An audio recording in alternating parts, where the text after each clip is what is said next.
일진들이 음침한 여학생을 괴롭히다 큰 실수였다. 그녀는 천재 해커였다. 서연은 한빛고등학교의 분비는 복도를 그림자처럼 지나갔다. 워커 부츠가 닦인 리놀륨 바닥에 부드러운 소리를 냈다. 17살의 그녀는 평균 키였지만 커다란 검은색 후드티 아래의 웅크린 모습은 어쩐지 더 작아 보였다. 창백한 피부는 초록색 눈 주위에 짙게 바른 검은색 아이라인과 선명한 대비를 이루었고 새까만 머리카락은 보호막처럼 얼굴 앞으로 늘어져 있었다. 스터드 장식이 달린 검은색 메신저 백에서는 은색 체인이 부드럽게 부딪히는 소리가 났고 아침 등교 인파 속을 헤쳐나가면서 검은색으로 칠한 손톱이 휴대폰 위를 불안하게 두드렸다. 다른 학생들은 그녀가 전염병이라도 옮기는 것처럼 그녀를 피해 갈라섰다. 그녀의 뒤로는 속삭임이 따라왔다. 괴짜, 이상하네, 악마 숭배자. 서연은 그 모든 말을 전에도 들어봤다. 부산에서 가족이 이사 온 이후로 한빛고등학교에 온 지 석 달이 되었고 일상은 변함이 없었다. 고개를 숙여라, 수업에 가라, 또 하루를 살아남아라. 그들 중 누구도 몰랐던 사실은 그녀의 어두운 외면 아래에는 그녀 세대에서 가장 뛰어난 기술적 재능 중 하나가 숨어 있다는 것이었다. 반 친구들이 소셜미디어를 스크롤하는 동안 서연은 코딩을 했다. 그들이 비디오 게임을 하는 동안 그녀는 방화벽을 뚫었다. 그녀의 침실은 모니터, 서버, 그리고 디지털 파워로 윙윙거리는 맞춤 제작 기계들의 요새였다.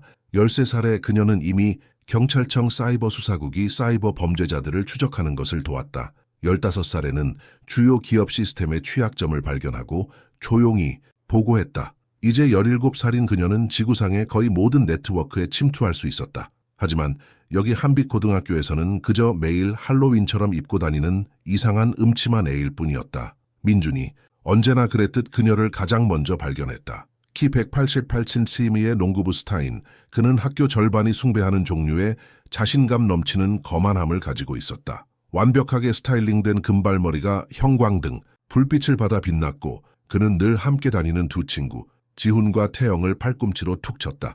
3명 모두 운동부 점퍼를 갑옷처럼 입고 혹시 잊었을지도 모르는 사람들에게 자신들의 지위를 알렸다. 공동묘지에서 기어 나온 애 좀 봐. 민준이 복도 전체가 들을 수 있을 만큼 크게 외쳤다. 그의 목소리에는 10대 남자애들이 완벽하게 구사하는 특유의 잔인함이 담겨 있었다. 무심하고 조롱하며 수술적 정밀함으로 존엄성을 박탈하기 위해 고안된 톤이었다. 서연은 턱을 꽉 물었지만 계속 걸었다. 상대하지 마. 쟤네가 원하는 걸 주지 마. 그냥 컴퓨터 과학 수업에 가자. 야, 흡혈귀 같은 애. 지훈이 소리치며 그녀를 따라잡기 위해 달려왔다. 너한테 말하고 있잖아. 그녀는 인파 속에서 그들을 따돌리기를 바라며 과학관 쪽으로 모퉁이를 돌았지만 민주는 이미 그곳에 서서 그의 넓은 몸으로 그녀의 길을 막고 있었다. 그의 수정처럼 푸른 눈은 그녀의 속을 뒤집어 놓는 종류의 악의적인 재미로 빛났다. 내 관은 어디 있냐, 괴짜야.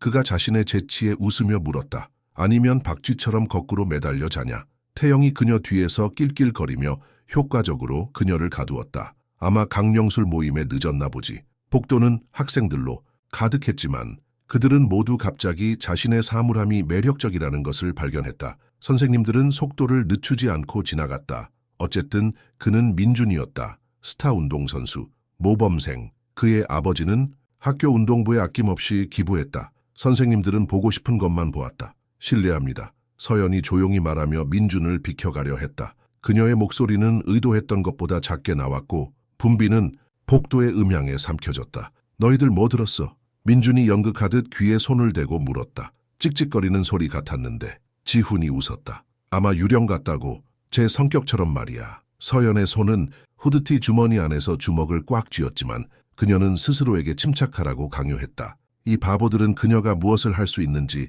전혀 몰랐다. 15분과 노트북만 있으면 그녀는 그들의 삶을 완전히 망가뜨릴 수 있었다. 모든 개인 메시지, 모든 당황스러운 사진, 숨기려 했던 모든 비밀을 폭로할 수 있었다. 그들의 휴대폰을 먹통으로 만들고 은행 계좌를 비우고 그들의 디지털 존재를 완전히 파괴할 수 있었다. 하지만 그것은 그녀가 되고 싶은 모습이 아니었다. 폭력, 심지어 디지털 폭력도 더 많은 폭력만을 낳을 뿐이었다. 부모님은 그녀를 그보다 더 나은 사람으로 키우셨다. 오늘만 버티자. 그녀는 스스로에게 말했다. 그냥 살아남자. 예비종이 울렸고 민주는 과장된 공손함으로 비켜섰다. 내 음침한 수업에나 가라, 귀신 같은 애야. 오늘은 아무한테도 저주 걸지 말고. 서연은 얼굴이 화끈거리는 굴욕감을 느끼며 그들을 서둘러 지나갔다. 뒤에서는 그들의 웃음소리가 언어적 비수처럼 벽에 울려 퍼지는 것을 들을 수 있었다. 그녀는 마지막 종이 울리는 순간 컴퓨터 과학 수업에 도착했고 노트북 화면 뒤에 숨을 수 있는 뒷자리 구석에 미끄러져 앉았다. 김 선생님은 데이터베이스 구조에 대해 설명하고 있었지만 서연은 거의 듣지 않았다. 대신 그녀는 네트워크 모니터링, 도구를 불러와 한빛고등학교 시스템을 통과하는 디지털 트래픽 흐름을 지켜보고 있었다. 그녀는 모든 것을 볼 수 있었다. 모든 이메일, 모든 파일 전송, 모든 로그인 시도. 학교의 보안은 웃음이 나올 정도로 약했다. 원한다면 30초 안에 관리자 권한을 얻을 수 있었다. 하지만 그녀는 그것을 원하지 않았다. 그녀는 그저 혼자 있고 싶었다. 이 패턴은 2주 동안 매일 반복되었다. 민준과 그의 일당은 복도, 급식실, 도서관에서 그녀를 찾아냈다. 그들은 농담을 하고 이름을 부르고 다른 모든 사람들이 지켜보고 아무것도 하지 않는 동안 자신들의 작은 연극적인 지배 행위를 펼쳤다. 각 사건은 신중하게 계산되었다. 상처를 줄 만큼 잔인했지만 선생님이 개입해야 할 정도로 선을 넘지는 않았다.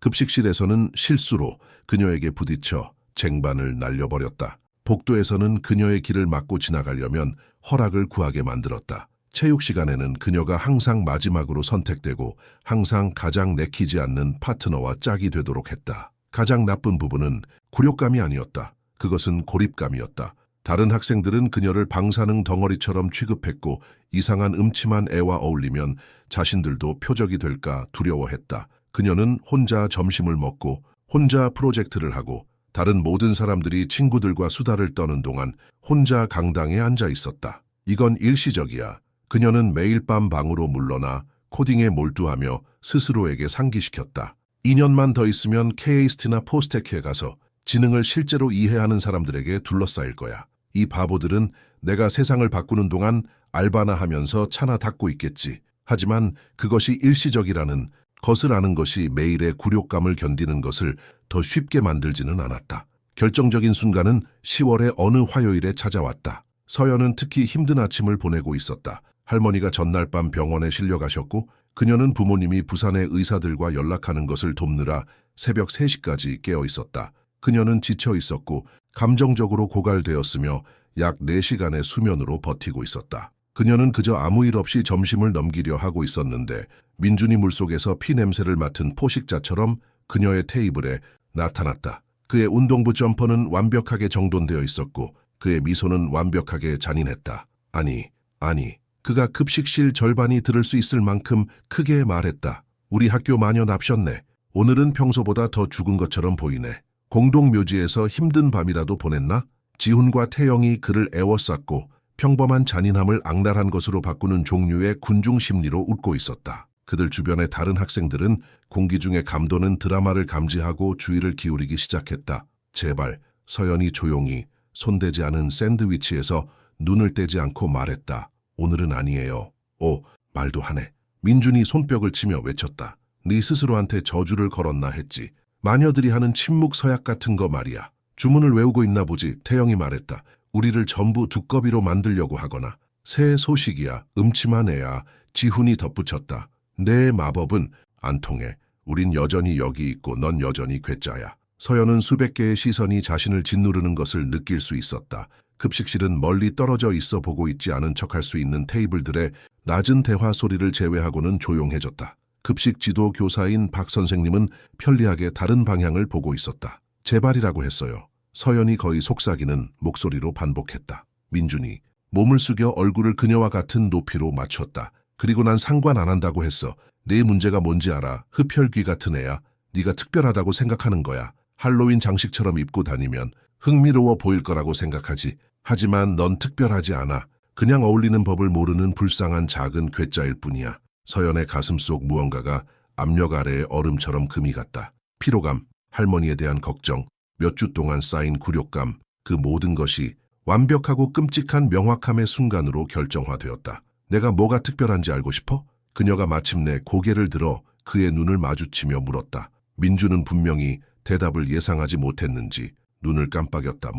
네가 이해할 수 있는 건 아무것도 없어. 그녀가 조용히 말했다. 하지만 그녀의 목소리 톤에 담긴 무언가가 그 아래에 숨겨진 위험을 전달했음에 틀림없다. 민준의 자신감 넘치는 비웃음이 잠시 흔들렸다. 그는 빠르게 회복했지만 서연은 그것을 보았다. 짧은 불확실성의 깜빡임주, 뭐든 괴짜야. 그가 몸을 바로 쓰며 말했다. 혼자 밥이나 맛있게 먹어. 또 그들이 걸어가는 동안 서연은 태영이 무대 위에서 속삭이듯 말하는 것을 들었다. 진심으로 쟤 왜 저래? 소름 끼치는 게 성격이라고 생각하나? 제 부모님도 쟤를 사랑하지 않을걸. 지훈이 대답했다. 봐봐. 누가 저런 애를 사랑하겠어. 그 말들은 서연에게 물리적인 타격처럼 다가왔다. 그녀는 손이 떨리는 것을 느끼며 손대지 않은 점심을 챙겨 서둘러 출구 쪽으로 걸어갔다. 그녀는 눈물이 떨어지기 시작하기 전에 비어있는 컴퓨터실에 도착했다. 충분해. 그녀는 손등으로 눈물을 닦으며 생각했다. 충분해. 한빛고등학교에 온 이후 처음으로 서연은 계획을 쓰기 시작했다. 그날 밤 그녀는 여러 모니터의 부드러운 빛에 둘러싸여 침실에 앉아 있었다. 그녀의 손가락은 콘서트 피아니스트의 유려한 움직임으로 키보드 위를 날아다녔고 KAIST, 대학원생들도 감탄할 만한 코드를 작성했다. 그녀는 잠을 자지 않았다. 먹지도 않았다. 마침내 자신의 목적을 찾은 사람의 집중적인 강도로 작업했다. 아침이 되자 그녀는 필요한 모든 것을 갖추었다. 다음 며칠은 자기 통제의 달인이었다. 민준과 그의 일당은 계속해서 괴롭혔지만 서연은 이야기의 결말을 아는 사람의 인내심으로 그것을 견뎌냈다. 그녀는 그들을 조심스럽게 관찰하며 습관, 일정, 약점을 목록화했다. 그녀는 그들이 어떤 수업을 빼먹는지, 어떤 선생님에게 아첨하는지, 부모님에게 어떤 거짓말을 하는지 기록했다. 그녀는 민준이 대학 갈 여자친구에게 심화 화학 성적이 좋지 않다는 것을 필사적으로 숨기고 있다는 것을 알게 되었다. 지훈이 라이벌 학교의 여자애와 남자친구를 속이고 있었다는 것도, 태영이 연극부 매점에서 돈을 훔치고 있었다는 것도, 하지만 더 중요하게 그녀는 그들의 가장 큰 취약점을 발견했다. 그들의 휴대폰. 대부분의 10대들처럼 그들은 기기를 통해 삶 전체를 살았다. 모든 당황스러운 사진, 모든 개인적인 대화, 안전하게 숨겨져 있다고 생각했던 모든 비밀, 그 모든 것이 거기에 있었고 그것을 찾을 기술을 가진 누군가를 기다리고 있었다. 금요일 오후 마지막 종이 울리고 학생들이 주차장으로 쏟아져 나갈 때 서연은 움직였다. 민준은 정문 근처에서 평소처럼 그를 숭배하는 무리에게 둘러싸여 있었다. 그는 최근 농구 시합에서의 최신 승리에 대한 이야기를 하고 있었고 손에 휴대폰을 들고 격렬하게 몸짓을 하고 있었다. 자, 4쿼터 마지막 공격이었어. 그가 말하고 있었다. 경기 전체가 걸려 있었는데 감독님이 날 보더니 말했지. 그의 휴대폰이 울렸다. 그리고 다시 울렸다. 그러더니 화난 전자 곤충처럼 계속해서 울리기 시작했다. 이게 뭐야? 민준이 중얼거리며 화면을 내려다보았다. 그의 얼굴은 창백해졌다가 빨개졌다가 다시 창백해졌다. 그 주변에서 다른 휴대폰들도 울리기 시작했다. 지훈은 혼란스러운 찡그림으로 기기를 꺼냈고 그것은 빠르게 공포로 변했다. 태영의 휴대폰은 크리스마스 트리처럼 불이 들어왔다. 주차장 건너편에서 학생들은 휴대폰을 꺼내 충격, 재미, 그리고 깨달음의 표정으로 화면을 응시하고 있었다. 한빛고등학교에 신중하게 조율된 사회적 계층이 실시간으로 무너지고 있었다. 서연은 과학관 근처에 서서 입가에 작은 미소를 띠고 있었다. 몇 줄의 코드로 그녀는 학교 와이파이 네트워크에 연결된 모든 휴대폰에 동시에 접근했다. 하지만 그녀는 무차별적으로 모두를 공격하지 않았다. 그녀는 수술적이었다. 정확했다. 우아했다. 민준의 휴대폰은 그가 했던 모든 거짓말, 보냈던 모든 잔인한 메시지, 숨기려 했던 모든 약한 순간을 보여주고 있었다. 그의 여자친구와의 문자 대화는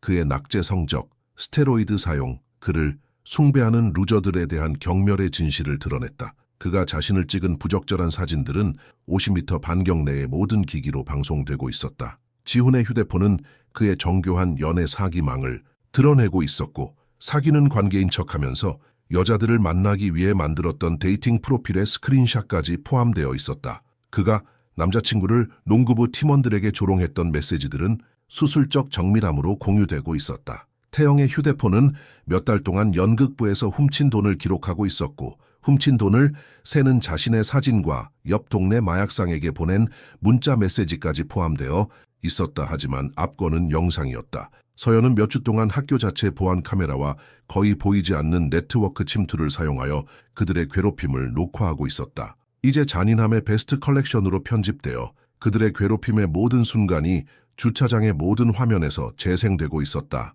민준이 작은 아이들을 사물함에 밀어 넣는 모습, 지훈이 복돼서 모범생들을 넘어뜨리는 모습, 태영이 다른 학생들의 외모, 장애, 가족 상황에 대해 잔인한 농담을 하는 모습. 민준 주변의 군중은 흩어졌다. 학생들은 그가 전염병이라도 옮기는 것처럼 뒤로 물러섰다. 몇몇은 웃고 있었다. 다른 사람들은 역겨워 보였다. 몇몇은 그의 빨갛고 땀 흘리는 얼굴 사진을 찍고 있었다. 민준이 필사적으로 휴대폰 화면을 두드리며 소리쳤다.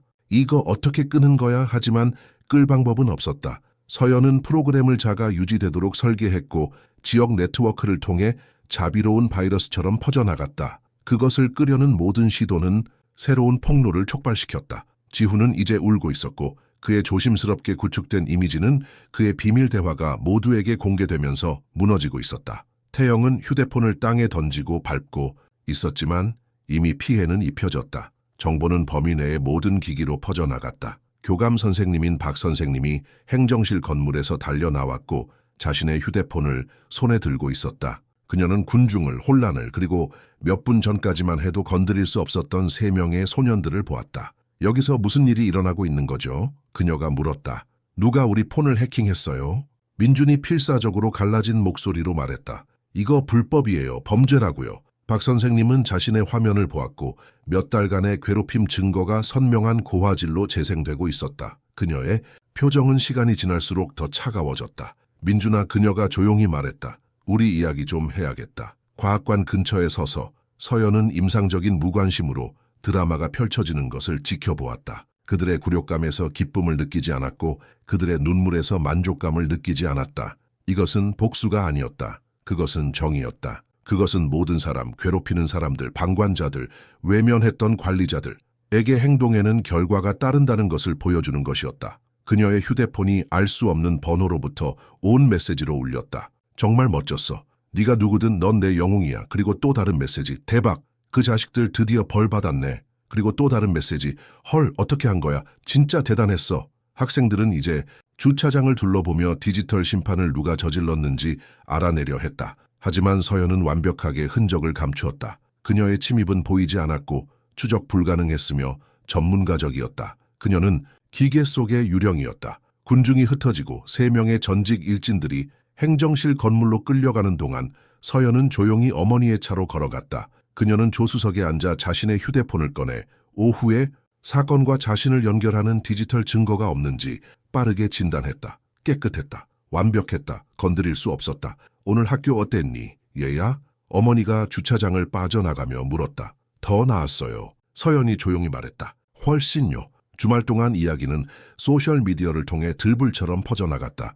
전에는 서연에게 말 한마디 걸지 않았던 학생들이 그녀에게 메시지를 보내 괜찮은지 묻고 일진들에게 맞서지 못한 것에 대해 사과했다. 영상 편집본은 수천 번 공유되었고 댓글은 놀라움부터 분노, 그리고 그런 완벽한 디지털 정의를 실행한 미지의 해커에 대한 마지못한 존경까지 다양했다. 민준, 지훈, 태영은 즉시 정학 처분을 받았다. 그들의 휴대폰에 있던 증거는 그들의 괴롭힘 행동뿐만 아니라 학업 부정행위, 약물 남용, 그리고 태영의 경우 명백한 절도 행위를 드러냈다. 민준을 영입하려 했던 대학 스카우트들은 갑자기 침묵했다. 지훈의 남자친구는 인스타그램 공개 게시물로 그와 헤어졌다. 태영은 연극부에서 훔친 돈 때문에 체포되었다. 하지만 더 중요하게 학교의 문화가 바뀌기 시작했다. 괴롭힘의 대상이었던 학생들은 목소리를 찾았다. 괴롭힘에 편리하게 눈감았던 선생님들은 갑자기 경계심을 갖게 되었다.